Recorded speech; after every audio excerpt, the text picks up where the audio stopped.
Everyone, today we're going to be looking at key concept 3.2.2, American government during the critical period. So, the critical period is the name for the time period between when the Revolutionary War was won and really up to the creation of our Constitution, so the Constitution we still have today. Now, it's called the critical period because it was the time period where we were going to see, is this American experiment in democracy in a republic, is it going to work? It was critical that we stabilize ourselves as a country in order to prove that we could move forward as a successful country and show that our revolution was successful in its ideals.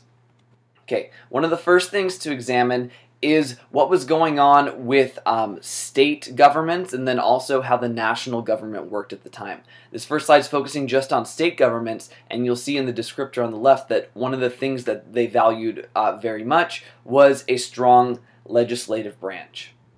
Okay, so form of government during and immediately after the American Revolution. What did they favor? States' rights over a centralized government. Centralized government means you have a strong, powerful government with a lot of sort of power and authority that controls all the components. States' rights says that the different components mostly have autonomy over themselves but are loosely connected as the original United States were. Now, the reason this existed was, think back to the colonists' feelings towards King George III during the American Revolution and the Revolutionary War. Remember, the Declaration of Independence and common sense put a lot of blame upon the king and said the reason we're having all these problems is because we have this tyrant, the king, ruling over us and refusing to give us our rights as British subjects. In turn, we need to declare our independence to get away from this. Now, we looked at before, there's some truth to that, there's some propaganda to that, but all the same, the elite were fearing what happens if we set up a new government and then we get another ruler who tries to assert too much power over the people and the colonial assembly, or the assembly's power. So, they're looking to not really have a powerful executive or an executive at all. They're looking to put power in the legislative branch. Now, legislative has to do with laws and the creation of laws. In this case, the legislative branch is directly elected by the people themselves. They choose their representatives then put together ideas, debate them, and make the laws on the people's behalf. And this is how state governments are going to form during this critical period. Okay, case in point, the Pennsylvania State Constitution. Pennsylvania is called the Keystone State. That's one of its that's basically its state nickname. And one of the reason it's called the Keystone State is because it was so critical in the creation of our country in the beginning. Now, little architecture here. When you're building an arch, the keystone is the stone that's in an arch right at the top in the middle. Basically, if you take out the keystone, all the other ones crumble because there's not the proper balance of gravity and forces keeping it in place. The idea here was that Pennsylvania was critical in getting the Declaration of Independence actually approved by the Second Continental Congress. So they're still an important state as we move forward as a country. Here's some details about their constitution that reveal what the feeling was like about government early in our history. One thing, it had no upper house in the legislature. Sometimes the legislature is broken up into two houses, an upper house and a lower house. Now, the upper house typically has fewer rules because the people involved are more experienced. And sometimes the people involved are from a noble background. So if you look at Parliament in Great Britain, the upper house is the House of Lords, and you get there from being a part of the aristocracy or being given some sort of becoming a baron or an earl. You're given basically a title by the monarch. That's how you get there. The lower house is the House of Commons, directly elected by the people. So, this is called a bicameral legislature. In Pennsylvania, there was a unicameral legislature. No upper house. The only people involved were people directly elected by voters themselves. So, within the Pennsylvania legislature, there were some famous people from the Second Continental Congress. and from the Revolutionary era. Thomas Paine served there. He's going to leave there once the French Revolution starts to get going, and he wants to participate in that instead. Benjamin Rush was another major figure. He's kind of one of the minor founding fathers, but he's also he was very close with many of the more powerful and more famous people. So, their constitution removed property qualifications to vote. That's a big one. So basically in California, I'm an idiot. In Pennsylvania at this time, if you were a white male, you could vote. Okay? The big restriction before that had been land ownership, and we're going to see as time goes on, that type of property qualification is removed through many other states as well. Okay? They also had no governorship, so that means they had no executive who could become tyrannical over time. Now, this is highly democratic. Most states didn't go this way. Other states also were concerned about having a Bill of Rights, like the English Bill of Rights, making the government list out, here are the things that the government can't prevent you from doing. Virginia did that, among other states, and this is going to be an important element when we get to our actual Constitution later in this presentation, because it's kind of the linchpin that some groups said, we won't agree to this Constitution unless there is a Bill of Rights, just like our state constitutions have already put into place. Alright, so, main thing to know, state constitutions are drafted during the Revolution and just after, and they favor a strong legislative branch because the people are doing the electing. There's not much centralized power. So speaking of not much centralized power, the Articles of Confederation. Now, this was actually our first form of government before we had the Constitution. We still have that same Constitution today. And really, the Articles of Confederation show a lot of things that represent what was going on in the Revolutionary War and the feelings of the time. So how this existed was it had a weak central government with powerful state governments, just like I talked about on the previous slide. One reason they did this is previously the centralized government had been Britain. Well, they got rid of Britain, so they didn't have a structure they could rely upon. So they relied on the state governments because the structure was already there through the colonial assemblies and the way salutary neglect had created sort of autonomous governments in each of the colonies, now states. So it was really a provisional wartime government. It was created just after the Declaration of Independence. It was put in place to have a government, but we found out as time went on that it didn't have enough authority to help us function as an actual independent nation. Okay, so some of the things about the Articles of Confederation. Each state had only one vote in Congress. So 13 states to begin with. Each state had one vote. They could send, I think it's 5 to 7 delegates, but they still only got one vote. You had to have 9 states agree to anything, so 9 out of 13, to pass anything in Congress. That's pretty much a 3/4 majority, which, look at Congress today. We can't get anything done with a 50% majority. Try to get a 75% majority. It's difficult. On top of that, there was no executive, so no president, no king, no prime minister, no national ruler at all. So that meant that if we had to make decisions about war or the military, it was up to Congress, and 9 of the 13 states had to agree to it. So it was very difficult to get anything done. All states had to agree to make any changes to this type of government. So if even one state objected, can't change the type of government. So it was nearly impossible to make any changes. And one of the most damning things was that the national government could not tax. Now, this is why it was a sort of sign of the times. They did not want the national government to be able to tax because many people were mad at the British government for taxing them, the Stamp Act, putting all these taxes without representation. So they thought, well, let's just solve this. Let's say the national government can't tax us. But now think about what's going to happen. What happens if you're having a national war, like the Revolutionary War? Who's going to fund it? The states? Well, it says the states could fund it, but they weren't required to. So imagine the national government going to the states and saying, hey, we need you to give us some money, but you don't have to. And the states are like, no thanks, we're good. The national government didn't have any money to operate. This causes a fiscal crisis, so economic crisis, where it was difficult to run a operational nation because it didn't have any money to work. One of the major things that made them realize the articles were not working was an event called Shays' Rebellion, and you can see it lasts over a year. Okay, what was happening is Massachusetts as a state decided to increase their taxes, and that was going to put an extra burden upon farmers and war veterans. Okay, people who had fought in the Revolutionary War were proud to have this new country.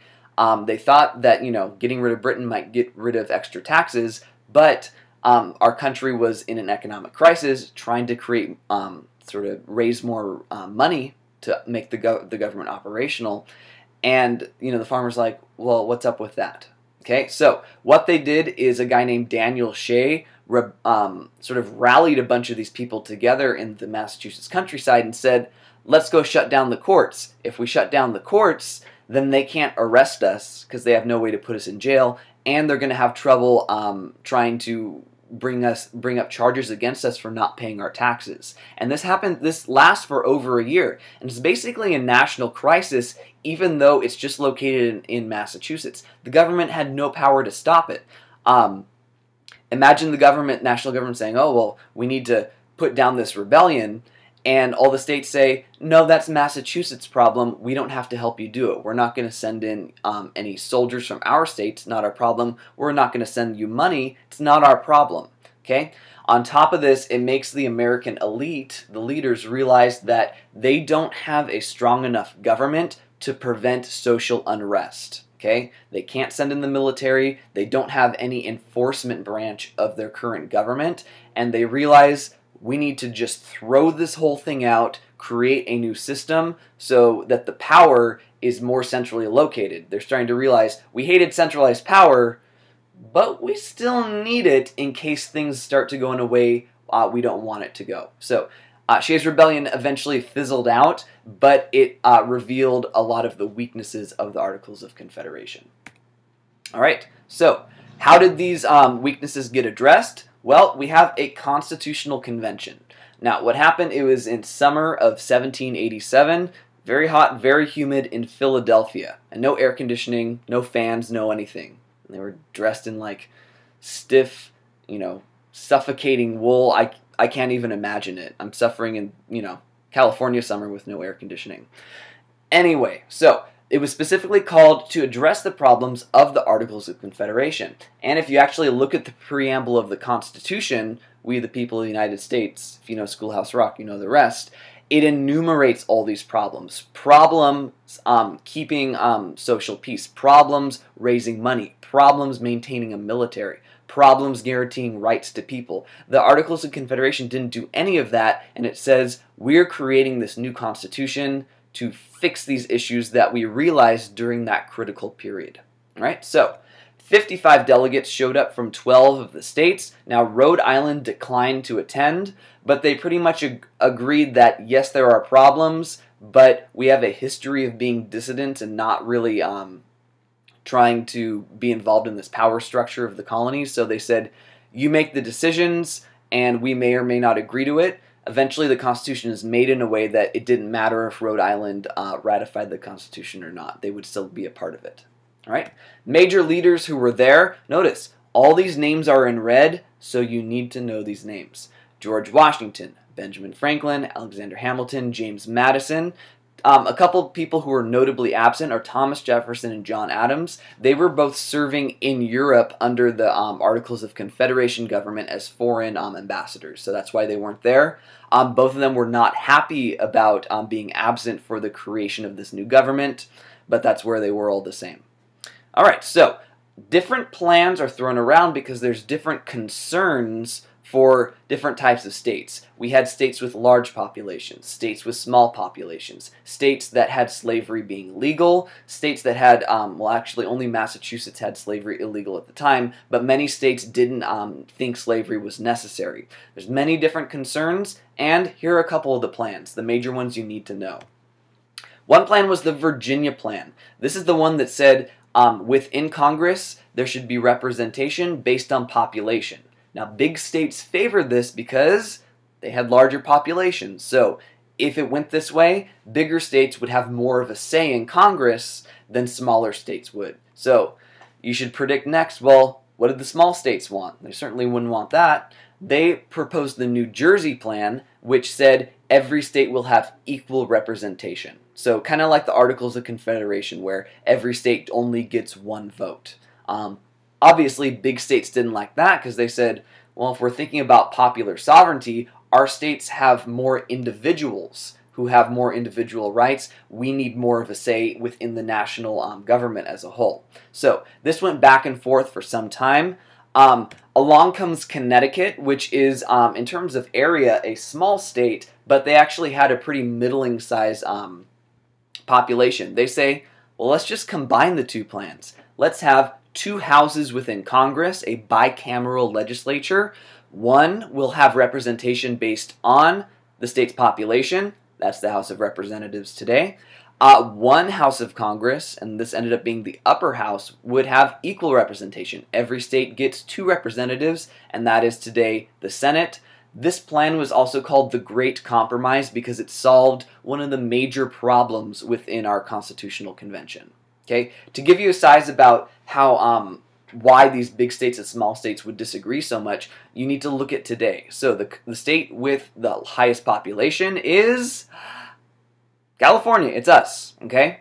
So what that means is, compared to a small state like Wyoming, which has the smallest population of any state, Wyoming gets 1 representative in the House of Representatives. California has about 55, okay? So we have 55 times as much say in Congress as they do, but that's balanced because within the Senate, we have 2 senators, Wyoming has 2 senators, even though there's a huge difference in population. So this more or less was a compromise that pleased both sides, and we were able to move forward. Okay, a couple other things that came up in the Constitutional Convention was this issue of national authority, having a centralized government. Another term for this is federalism. Federalism is the idea that you have a centralized government that controls everything, and then each state has its own government that regulates local things. And in our federal constitution, there's a couple things that are important to know. One is called the Supremacy Clause, and what this says is that any federal law is always superior to a state law. So a good example for this, so a few years ago, gay marriage was a big controversy, and some states had it being legal, but there was no federal law, so states could decide themselves. The Supreme Court issued the opinion that gay marriage should be legal, so with that, it became a federal thing that it was legal, so even states that said it was illegal now had to follow this new federal law because there was a federal law in place. Okay? Elastic Clause. The Elastic Clause is thrown into the powers of Congress, and what it says is Congress can do what they deem to be necessary and proper for the time.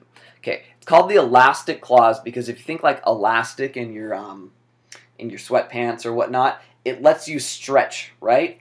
You know, if you gain a little weight, they still fit. You lose a little weight, they still fit. Think of it that way. It's kind of like that wiggle room for, well, what if we need to do something that we don't quite have the constitutional authority to do? Well, this Elastic Clause says which part of the government gets to make that decision. Congress gets to make those decisions. It doesn't say the president gets to do what's necessary and proper or the court.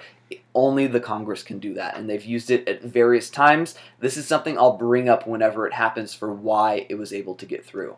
Okay, the big main conceptual ideas within the Constitution: limited government. So the most mentioned word in the Constitution is the word no. Okay, more than any other word. It said a lot of what the government is not allowed to do.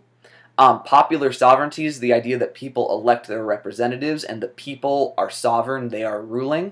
Separation of powers says that we should take powers and put them into different branches of the government, so no one branch gets too powerful.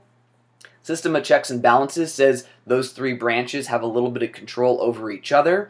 And federalism splits up the government even more by having a centralized government, and then every state gets their own government as well. If you're confused by this last thing, we're going to do a chart in class that we're going to make together that I think really helps break it down and explain it in a visual way. So look forward to that, especially if this is still a little bit confusing. It's all right.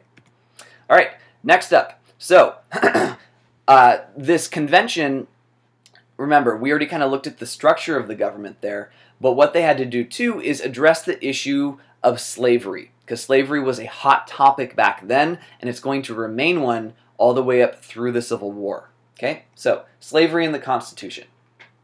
So, New England really had no need for slavery anymore. They didn't have an agricultural economy that depended on cash crops, but Southerners did. Okay, Southerners wanted all those rights, and they wanted them mentioned in the Constitution. So not just ignoring the issue to keep it around, but making sure that there were guarantees that their right to slaves would not be abridged by this new Constitution. And this is going to cause the need for further compromises. Okay? Here are these compromises. Now, the most famous one is called the 3/5 Compromise, and this goes back to that idea of representation. Slave states and free states disagreed on whether slaves should be counted within the population. So if a state counted their slaves in their population, they would have more representation in the House of Representatives. So that meant if you have a state like Massachusetts that had outlawed slavery, they were not having as large of a population, in part because there were no slaves to count. Even though those slaves had no rights, even though slaves weren't considered people, they were considered property, the South was saying, no, we should count them. And of course the North was saying, but you don't even consider them people, so why should you be counting them as people?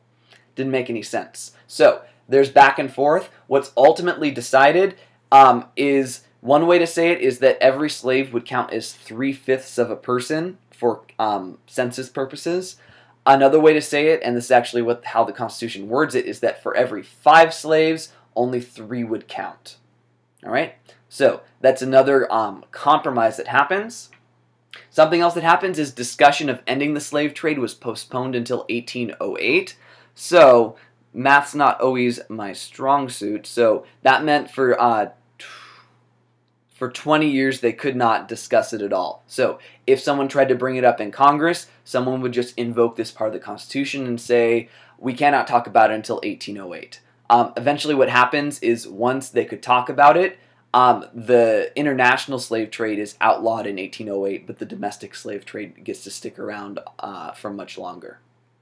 Another compromise was the fugitive slave law. This means that runaway slaves who were saying, well, there's no slavery in some northern states, I'm going to just run away there and then I can't be a slave, those slaves must be returned. And there's 2 parts of the Constitution that defend that: the Interstate Commerce Clause and the Full Faith and Credit Clauses. So I can give you more information about this in class if you're interested. It's more of like an AP Gov issue than something you need to know for here.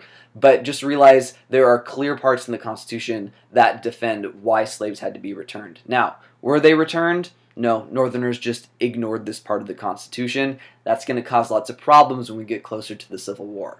Okay, so historians argue the evidence that slavery was controversial at the time. So slavery is actually never used as a word in the Constitution. They're referred to as involuntary servants. They find ways around it, okay, because it was a hot topic. And I think what this shows as well is that they were tiptoeing around the issue because it was already controversial. We already had different parts of the country saying, we don't want slavery, and other parts saying, no, we need slavery for our economy to survive. And as our country grows in population and grows as an economic power, what that means is those 2 camps are going to get much more polarized in their views, and that eventually leads to the growth of sectionalism and eventually the Civil War.